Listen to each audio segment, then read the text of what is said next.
Saya ini termasuk petarung yang selalu dibeli sama pemerintah lain. Pecahnya di belakang tapi tidak ada memar dan saya pun masih siap main. Darah keluar nggak bang? Darah tuh nggak ada darah. Kalau disuruh bertanding pun siap ya. Sekarang pun disuruh bertanding siap. One Pride MMA Podcast. Check. Halo Sobat One Pride MMA, selamat datang di One Pride MMA Podcast. Kalau kemarin kita udah ngobrol dengan fighter veteran yaitu Zuli Silawanto, kali ini ada yang lebih veteran lagi. Bahkan dia adalah pemenang pertama di kelas ringan, tentunya di pertarungan MMA. Siapa sih sosok orang yang saya maksud? Dan inilah langsung aja Bang Linson Simanjuntak. Horas Bang. Horas. Sama orang Batak kita. Sama orang Batak. Gimana Bang kabarnya di awal tahun 2021 nih Bang? Wah, baik-baik aja ya. Dalam tahun 2001 ini selalu banyak perubahan ya, apalagi di dunia olahraga ini. Mungkin seperti itu. Bang, kita pernah mendapat informasi. Ya. Seperti di opening saya tadi, Bang Linson adalah juara kelas ringan pertama di MMA. Benar nggak itu Bang? Kalau dibilang itu sejarah pertama kali Indonesia melakukan MMA. Itu di tahun 2000 antara 2001 ya. Itu pertama kali melakukan MMA. Ya memang saya di situ menjuarai kelas ringan. Di situ ada kelas ringan, kelas berat dan kelas menengah. Oke. Ya. Di kategori kelas ringan 65 kg ke bawah. Terus 66 sampai ke 80 menengah, 80 ke atas kelas berat. Okay. Jadi disitulah bercampur aduk. Beda dengan yang sekarang. Yang sekarang Bang. Kalau yang sekarang ada 10 kelas. 10 kelas. Sesuai dengan kelasnya masing-masing. Bang, kalau misalnya ditanya, Ya. rindu nggak sih fighter Linson Simanjuntak untuk turun lagi di oktagon? Kalau saya lihat ya namanya petarung ya Bang ya. Itu kan semua pilihan. Kalau disuruh bertanding pun siap ya. Sekarang pun disuruh bertanding siap. Apalagi kalau saya lihat tuh di One Pride tuh, waduh ini kok kenapa nggak begini? Ya jadi kayak kesannya ini gregetan gitu loh. Kapan kayak saya bisa turun di sini gitu. Jadi seperti itu Bang. Nah, okay. Ini sebetulnya jujur bagi saya tuh kayak hal yang sangat terhormat bagi saya bisa ngobrol dengan fighter veteran. Kemarin kita sama Bang Zuli sempat ngobrol. Kita dapat kisah dari Bang Zuli, kita ingin tahu dari Bang Linson. Bang, waktu itu ajang apa pertama kali yang Bang Linson ikutin? Jadi gini, saya juga termasuk terima kasih ya bisa diundang dan menceritakan semua apa yang ada gitu loh. Jadi yang benar-benar. Jadi pertanyaan tadi Ajang apa pertama kali yang diikutin? Kalau dibilang olahraga, hampir semua saya emang hobi olahraga. Okay. Dari kecil emang saya hobi olahraga, dari kecil terus sampai kuliah pun saya di olahraga. Jadi dan saya mengikuti di dunia bela diri, bela diri. Saya kadang-kadang ikut taekwondo, ikut judo, ikut gulat, ikut wushu, semua saya ikutin Bang. Jadi kalau dipertanyakan gitu ya emang gila olahraga gitu loh. Oke. Gila olahraga. Memang dulu juga sebelum saya jadi olahragawan, saya emang nakal gitu loh Bang. Oke. Nakal, suka kerjanya berantem, di luar berantem. Terus akhirnya dilihat paman, wah kamu ini nakal banget, ya udah ikut olahraga bela diri apa nih? Totonya gelut itu berantem terus, totonya pas ikut event juara, itu makanya jadi wah di dunia olahraga itu saya ikutin di dunia gulat dulu. Oke. Itu berarti pertama kali ditawarin paman itu waktu kelas atau umur berapa itu? Di usia SMP. Menengah pertama di SMP kelas 3 saya sudah mengikuti olahraga.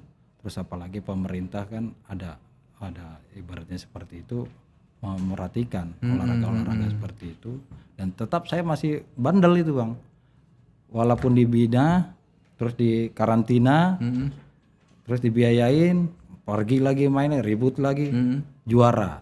Jadi emang benar-benar emang udah darahnya kali ya. Emang karena paman saya bela diri juga ya akhirnya ikut bela diri gitu. Bela diri apa waktu itu pertama Bang? Saya pernah ikut ya taekwondo juga iya. Awalnya taekwondo. Terus ya sudah itu ikut gulat. Saya gulat. Dari tahun 99 saya udah ngejuara nasional itu. 92 saya udah juara nasional sampai 92 saya juara nasional. 99 saya berhenti, pernah peringkat 4 Asia. Nah, terus saya berhenti ikut WUSU. WUSU juga saya juara nasional juga di WUSU. Makanya pada saat di dunia juara nasional saya kaitkan gitu loh. Saya kaitkan dengan olahraga MMA. Nah, itu sangat mendukung sekali sehingga saya bisa menjuarai di kelas ringan itu. Nah, Kalau misalnya benar-benar menseriuskan tentang MMA atau dulu awalnya tahu dari mana tentang MMA ini Bang? Saya kalau dibilang MMA itu dulu ada UFC. Jadi UFC ada itu dulu. Sudah itu diadakan di salah satu TV ada TV One. Nah, orang tidak percaya bahwa saya itu petarung. Malah justru saya pernah punya moto seperti ini. Saya bukan yang terbaik, tapi saya sulit ditandingi. Wow. Saya udah selalu setiap saya lakukan seperti itu, ini orang kegaya banget kalau ngomong. Tapi memang terbukti ya, gitu saya selalu juara di situ. Oke. Nah, itulah menggeluti langsung itu ya Bang ya. Iya. Kalau MMA yang pertama itu dulu di TPI Ya, TV Fighting. Sekarang sudah tidak ada ya. sudah tidak ada. Itu dulu perjalanan waktu di ajang itu gimana Bang? Ya, waktu perjalanan di ajang itu ya kalau dilihat untuk dibicara tentang MMA, kalau udah bertanding dengan nama Linson Simanjuntak itu udah meriang. Udah dengar nama Linson Simanjuntak. Kata mau main nih, dia udah susah tidur itu. Karena kenapa Bang? Saya sangat menghargai persiapan yang diberikan sama pelatih. Walaupun saya bandel, ya, tapi kalau dikasih program periodisasi latihan, saya selalu menghargai itu, menghargai persiapan itu. Sehingga saya paling terbaik volume oksigennya di Indonesia dulu itu Bang. Jadi kalau untuk ngasih senjata, nembak senjata walaupun nyasar, tetap punya oksigen, nggak harus takut saya karena recovery-nya bagus. Kalau sekarang kan banyak julukan. Kalau dulu Bang Linson julukannya apa dulu? Saya julukannya Linson The Predator Simanjuntak. Itu Predator. Jadi kalau ngelihat darah itu, waduh, nggak berhenti Bang. Gimana caranya untuk merusak lawan? Jadi kalau udah saya banting, saya mon posisin, saya hajar, saya unjuk-unjuk sampai udah pokoknya nggak bisa bergerak. Kalah pun pernah saya kalah, orangnya nggak bisa bangun Bang. Itu kalau dulu ya. Nah, kita dengar dulu pernah kalah dengan Francino Tirta. Kita bahas Francino Tirta dulu. Gimana itu dulu ceritanya? Jadi saya pernah memang kalah, tapi itu bukan di kelas saya. Jadi itu ada 2 periode. Pernah saya juara best of the best semua kelas di tahun itu. Sudah itu kita lakukan lagi di tahun berikutnya. Dia menjuarai itu di best of the best kedua. Ya saya nggak paham, karena kenapa saya bilang nggak paham? Ini namanya TV kan. Kalau saya terus yang juara kan nggak enak nontonnya. Bosan penonton ini. Penonton pasti bosan. Tadi dibuatlah sketch seperti itu. Menurut saya loh, seperti, kok bisa saya kalah? Padahal saya juarain the best of the best dari sekian nggak pernah kalah gini-gini, kok bisa kalah? Pas saya tanya, mungkin ada mungkin, tapi ya namanya dunia TV, ya mungkin kebutuhan kita nggak paham juga. Ya udahlah, kita mainkan lagi nanti. Namanya kan itu nggak mungkin sekali. Pertandingan itu kalau kita menyadarin itu kita bisa ketemu lagi loh. Nah, seperti itu. Kalau istilah sekarang rematch ya Bang? Rematch. Ya, kalau kita bisa rematch kita. Kapanpun kalau misalnya TPI kemarin masih ada, mungkin bisa fight lagi. Karena emang itu ditunggu-tunggu. Kalau udah saya turun, maaf izin Bang, itu pasti meledak itu penonton. Pasti seperti itu. Nah, kalau saat itu kan belum rame MMA di Indonesia Bang. Iya. Fighter siapa yang menjadi mungkin idola dari Bang Linson? Kalau untuk sekarang ini? Dulu waktu awal-awal itu. Dulu ya kalau idola saya lah yang idola. Idolin diri Ada yang idola, orang dia ngidolain saya semua setiap saya main. Bisa yang saya idolain, nggak ada yang saya idolain karena saya menghargai persiapan itu. Saya merasa bangga bahwa saya itu berdiri itu udah pas peak performance itu gitu. Oke. Nggak ada yang saya apain gitu. Tapi saya selalu kalau seandainya dibilang lawan tetap saya menghargai itu dan saya harus persiapan dengan baik sehingga pada saat saya bertanding udah tinggal senyum saja. Oke. Nah kemudian kalau zaman dulu Cywornya gimana bang? Versi Cywar Bang Linson waktu dulu. Jadi ada di daerah kalau sudah saya main, maaf izin, itu sampai 3 hari sebelum saya main sudah datang ke Jakarta. Sebelum main? Sebelum main sudah datang ke Jakarta. Mau nonton siapa? Itu nomor Bang Linson. Wah, yang udah sampai SMP pun pernah gitu bang. Kadang-kadang kan nggak boleh masuk ke sana. Kalau di TPI itu selalu dibatasin dan dijaga, tidak boleh bawa senjata, bawa ini. Jadi pas saya tanya-tanya mau nonton Bang Linson gayanya, karena kenapa? Karena kalau saya main selalu pakai topeng. Main selalu pakai Saya topeng? pakai topeng dan ganti-ganti topengnya. Jadi wah menggaya-gaya predator bang dulu. Karena Masih disimpan nggak topeng-topeng itu bang? kalau jubah masih ya. Jubah Kalau masih. topengnya mungkin ada yang ambil, kita nggak tahu. Karena dulu sempat juga, wah mau dong ini. Sampai celana juga sampai ada yang mau ambil bang. Fans berat itu Fans bang? berat, ya, mungkin seperti itu. Nah Bang. kemudian bang setelah itu persaingan tentu sangat keras waktu itu di situ ya bang? Siap. Lawan terberat siapa kalau boleh tahu? Ada nggak waktu di TPI itu? TPI paling mungkin ya kalau saya lihat yang paling benar-benar fight itu dia sama Francino. Francino. Tapi kalau dibilang sama Johan nggak ada, dia main-main dari awal sampai terakhir saya mendominasi terus. Tapi kalau sama Francino ya terus terang saya emang kalah poin sedikit ya. Oke. Nah, itu mungkin dari setelah seperti apa emang kalah poin sedikit. Nah kalau misalnya dengan Johan Mulia dan sepertinya ya kan Bang Linson sekarang mulai mengungkit-ungkit lagi, bahkan beberapa minggu yang lalu atau bulan yang lalu Bang Linson bikin video tuh. Iya. Cywar. Iya. Sebetulnya dulu kekalahan dengan Johan Mulia tuh seperti apa sih Bang? Jadi saya kalahnya itu kayak kepleset bang. Jadi merasa kalau misalnya dulu di UNJ saya itu selalu di fightin dengan mau fight tuh 10 orang dengan berbeda bela diri. Jadi saya 10 orang tapi beda-beda 2 menit. Oke. Jadi pada saat saya udah biasa dicuk, saya pikir ini sudah biasa saya dilakukan di UNJ. Tapi pada saat saya kepleset saya diamin. Akhirnya saya ngetep ini ngetep seperti itu. Jadi kayak nggak ngerasa sakit atau ngetep aja gitu loh. Itu karena kepleset saya sama dia. Makanya saya bilang kalau misalnya ada wadah lagi untuk ketemu dengan beliau, kapanpun saya siap. Saya bilang bukan karena kalah dengan strategi, karena sayanya sendiri yang kepleset. Oke. Nah ada komunikasi nggak sekarang sama Johan Mulia? Belum ada komunikasi, malah saya tunggu komunikasi dari dia.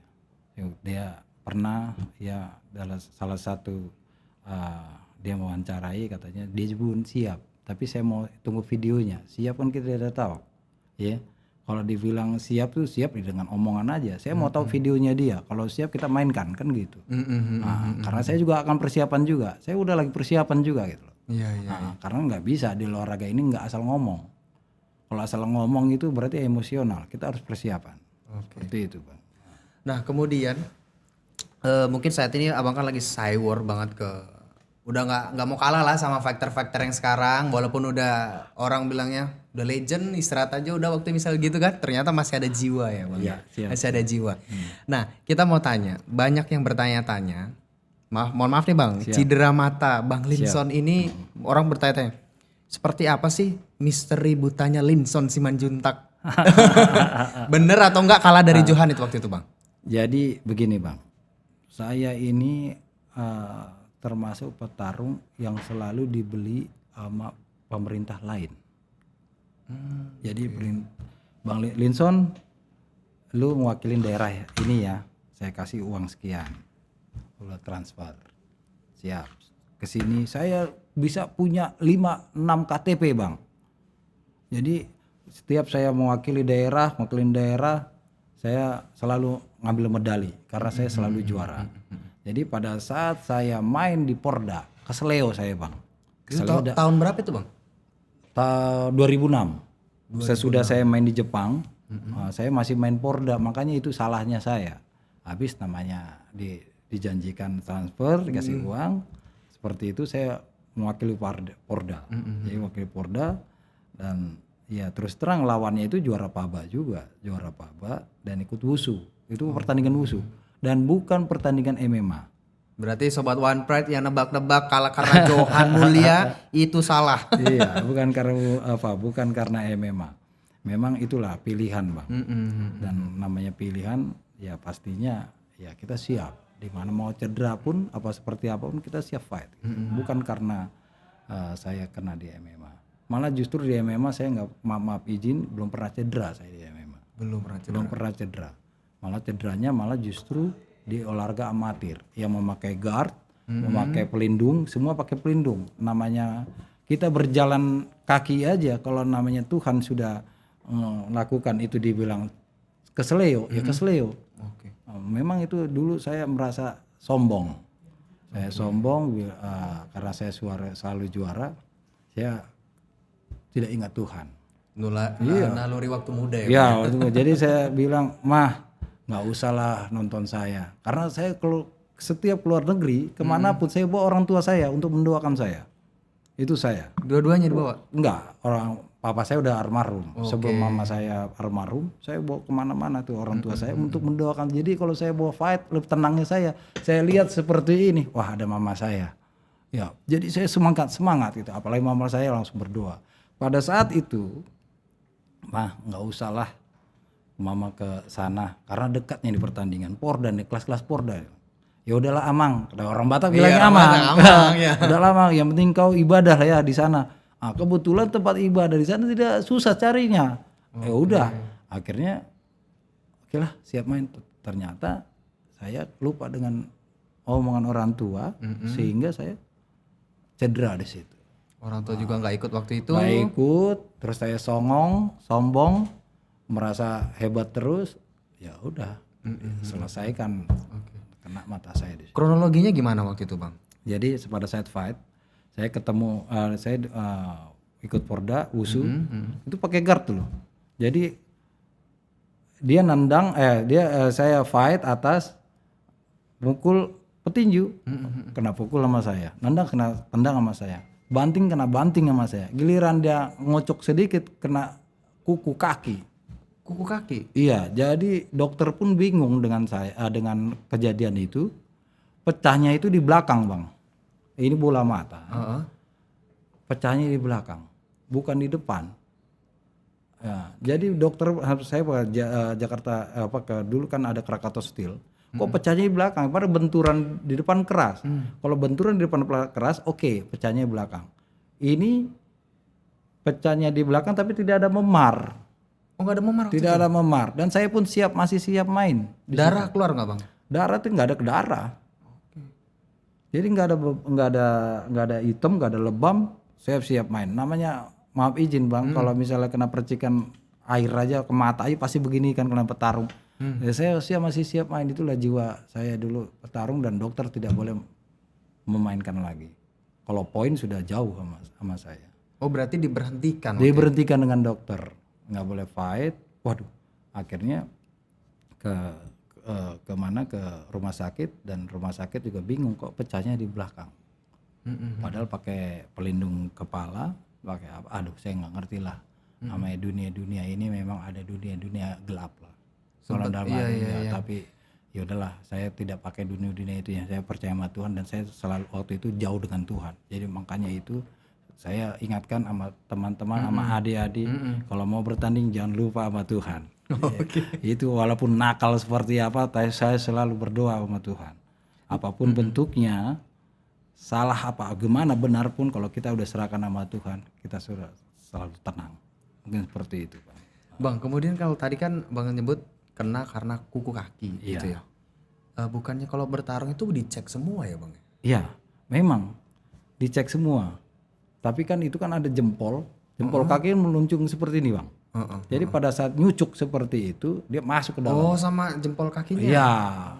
Kalau bahasa bela diri apa namanya itu taekwondo apa dujagi ya? Apa bukan apa yang tendangan ke depan itu. Nah, itu kenanya saya di situ. Pada saat saya masuk mungkin cucuk seperti itu. Nah, berarti kalau dulu baik MMA atau apa itu memang membawa nama daerah ya, Bang? Tadi kan Abang nyebut saya pindah dari pemerintahan ini gitu. Itu gimana? Kalau sekarang kan camp ya, per camp ya. Kalau dulu nggak per camp. Kalau dulu itu bisa bahasanya amatir dan profesional.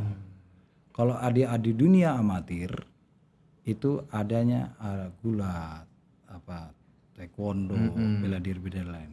MMA pun sebenarnya ini yang sekarang ini itu belum ada amatirnya, belum disetujuin. Iya, masih ada profesional, namanya itu KOBI, Komite Olahraga Bela Diri Indonesia. Kalau dulu memang amatir. Jadi siapa yang mau bawa nama daerahnya menjuarai itu udah kasih transfer. Makanya saya bilang tadi saya punya sampai 5 sampai 6 KTP. Oke. Saking gelonya ya udah lu mau berani berapa lu mau bayar gua bawa medali emas nih saya bilang gitu. Itu promosi zaman dulu seperti itu Iya, ya Bang ya. dulu, iya. Nah, mungkin lanjut kita Bang, cedera mata Bang Linson. Setelah itu gimana Bang pengobatannya waktu itu? Jadi gini Bang, saya sempat stres saya Bang. Sempat stres, berapa tahun saya stres karena mata saya pecah. Jadi saya mengurung diri, sudah itu saya berhenti untuk menjadi dunia olahraga dan saya menjadi guru karena saya punya akta mengajar guru, lulusan UNJ, saya pernah juga jadi wakil kepala sekolah.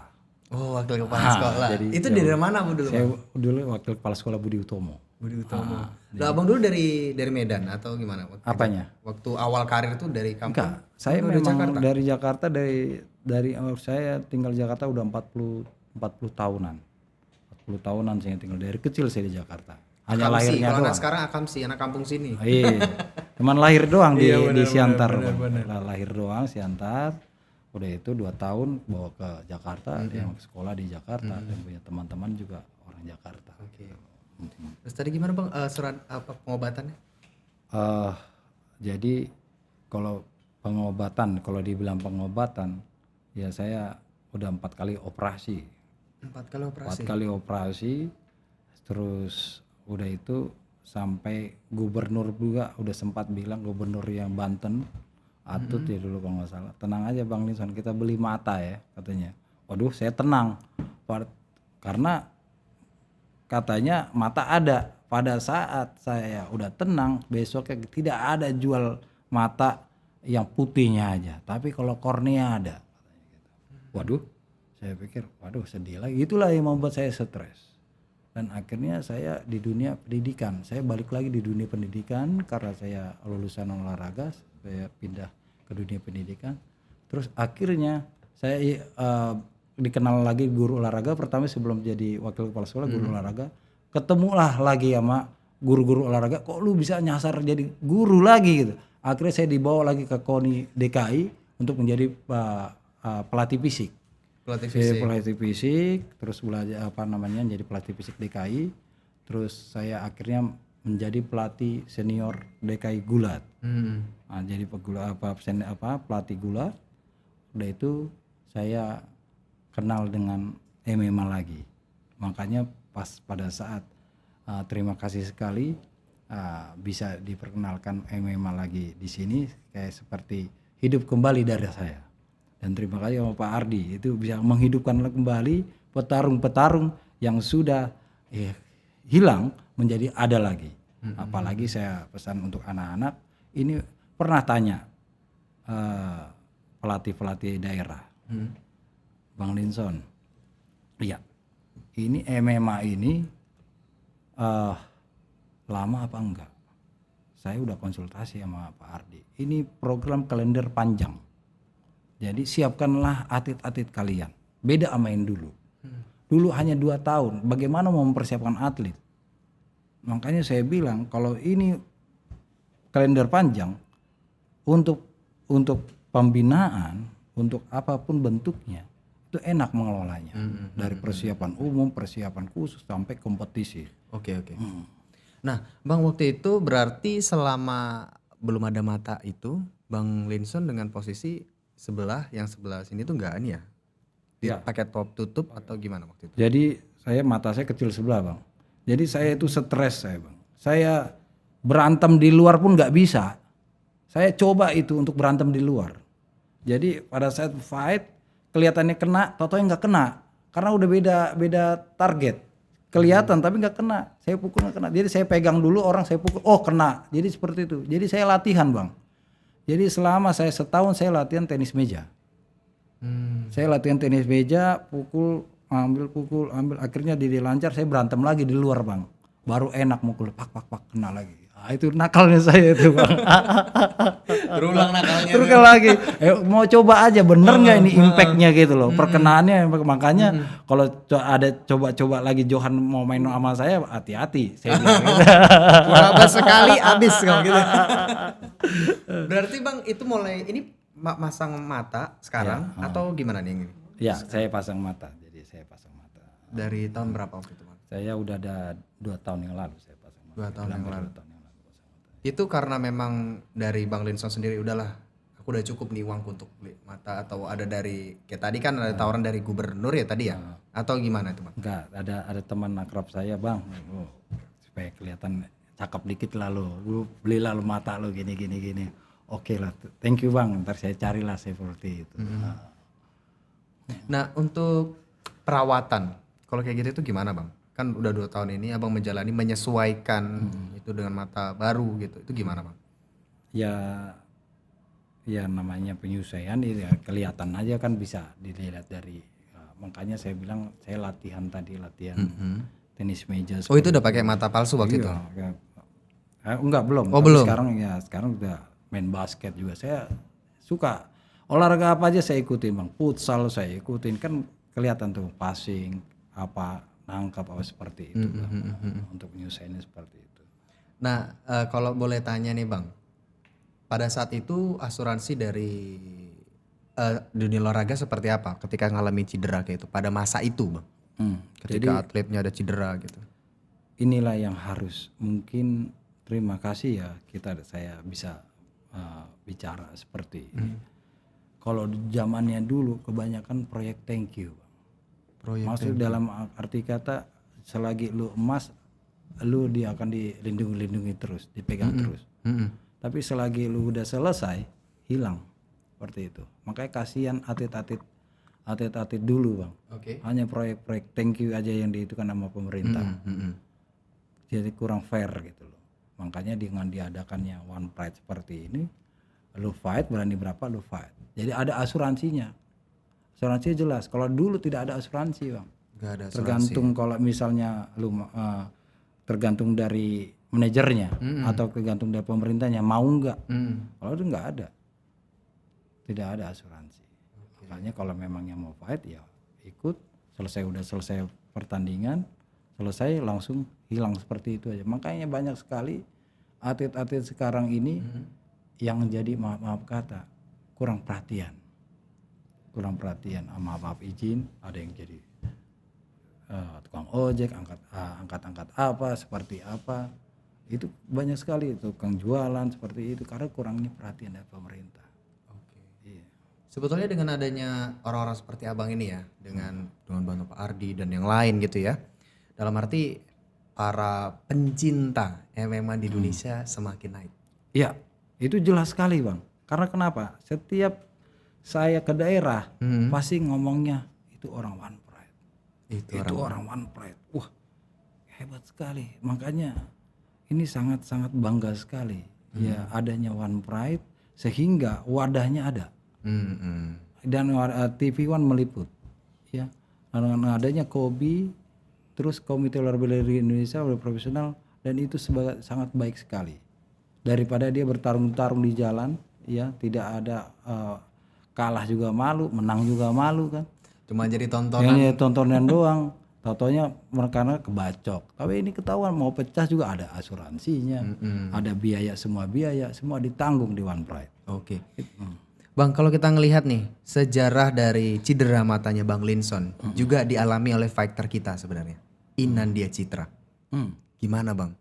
Mulai dari cederanya Inandia Citra, dalam arti kayak Bang Linson udah mengetahui dulu nggak ada asuransi, sekarang ada.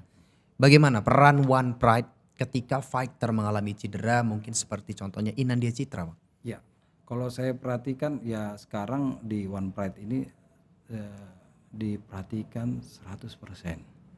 Ya karena kita bekerja sama juga sama asuransi. Jadi sampai sembuh Ya itu malah sangat baik sekali. Nggak ada durasi lu setahun? Nggak ada. Nggak ada. Tidak ada. Ini asuransi sampai sembuh. Ya, kecuali dia tidak bayar asuransinya lagi. Oh, berarti ini tetap bayar asuransinya faktornya gitu? Iya, orang TV One mah bayar. Oke. Kalau saya bayar itu. Jadi makanya kalau setiap fight itu pasti udah dibayar sama orang TV One asuransinya. Makanya nggak usah harus takut fight. Kalau emang jantungnya bagus ya fight aja gitu. Apalagi kalau jadinya saya suruh hari ini saya suruh fight, saya fight. Orang ada asuransinya nggak ada takutnya saya. Itu loh. Jadi ya benar-benar kalau petarung mau latihan benar, mau jadi petarung benar ya ini di One Pride ini gitu. Berarti segala biaya juga di backup full berarti? Dari persiapan berangkat pesawat, pulang pesawat, penginapan, sampai makannya seperti apa, sampai asuransinya seperti apa, itu diperhatikan sekali. Itu sangat luar biasa menurut saya, sangat luar biasa ya. Ketum kita melakukan seperti ini sangat luar biasa. Saya rasa seperti itu. Ya, mudah-mudahan sehat-sehat beliau. Bang, sebetulnya kan sekarang sejak berdirinya One Pride kurang lebih 2016 saya Bang. Ya. One Pride kemudian hingga sampai saat ini 2021 dalam arti semakin bertambah usia dan One Pride akan semakin luar biasa. Ya. Seperti tadi Abang, aku ke pelosok-pelosok pun ini orang One Pride. Ya. Ini orang One Pride. Ya. Apa kejutan yang akan diberikan oleh One Pride di tahun ini Bang? Kita memang sudah diskusi ya dengan bos, dengan tim. Rencana di tahun ini kita melakukan setahun 2 kali. 2 kali fight ya, 2 kali langsung secara Live, ya. live. Satu. Kedua, kita akan keliling daerah. Keliling daerah untuk mengadakan One Pride. Itu sangat baik sekali. Jadi nanti ada di Sumatera, ada di Surabaya, ada di Batam, di daerah mana yang mau kerjasama sama kita akan lakukan agar supaya lebih bermasyarakat. Ya. Itu konsepnya audisi atau bukan? Enggak, fight. Kita fight petarung Regional. misalnya contoh soal ada petarung yang number 1 di sini di Jakarta atau di Indonesia, kita bawa ke daerah. Bisa saja seperti itu. Atau juaranya Medan misalnya kita mainkan di Medan. Kita bisa seperti itu. Tergantung nanti kerjasamanya seperti apa sama pemerintah daerah di sana. Nah, makanya sangat baik sekali mempunyai program seperti itu Pak Ketum. Ya, bikin muter gitu ke daerah-daerah, titik-titik daerah. Bang biar sepertinya Bang siap mengira kita minum dulu Bang. Oke, siap. Obrolan kita makin seru sekali nih, Bang. Karena sobat One Pride MMA di rumah yang lagi nonton kita ya kan, itu selalu tanya-tanya seperti apa sih Linson Simanjuntak. One Pride itu nanti seperti apa dan kejutan-kejutan hebat itu ditunggu Bang. Terus dulu kita, Bang. Siap, thank you ya, siap Bang.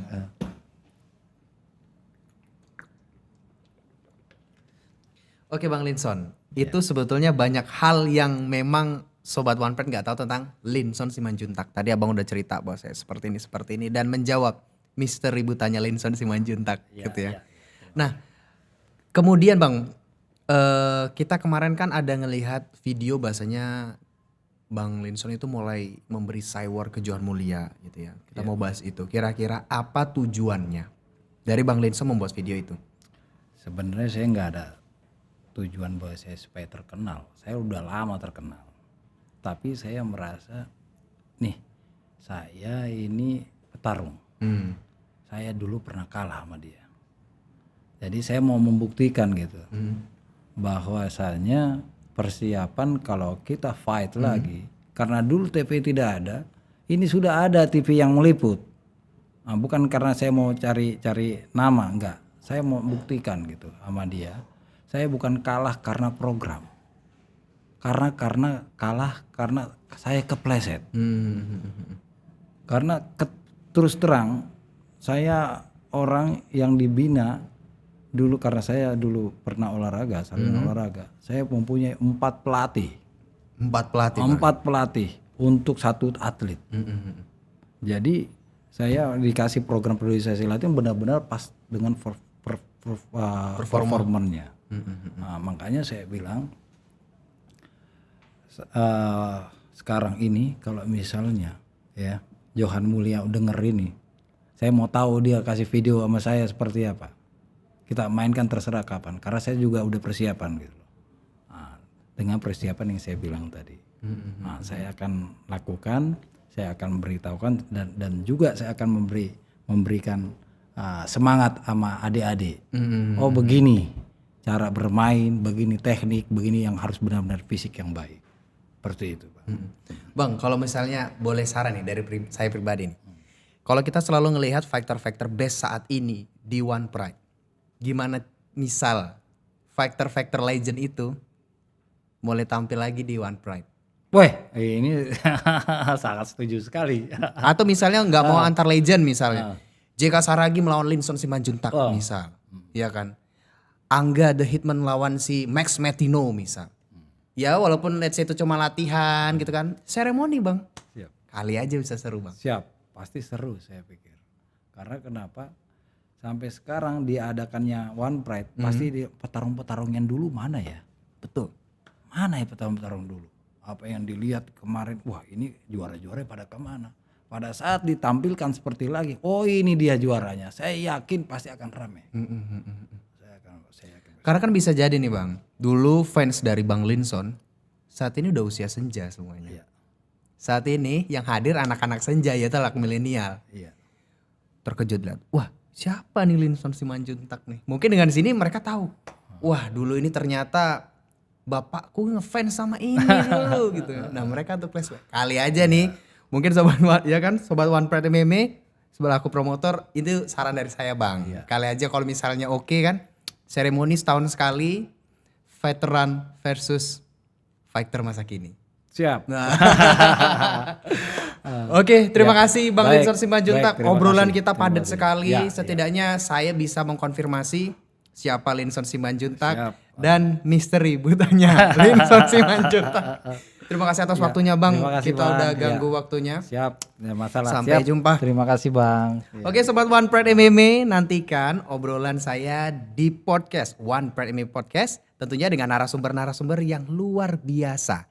Jangan lupa tulis di kolom komentar siapa sih narasumber yang kalian inginkan. See you, bye-bye.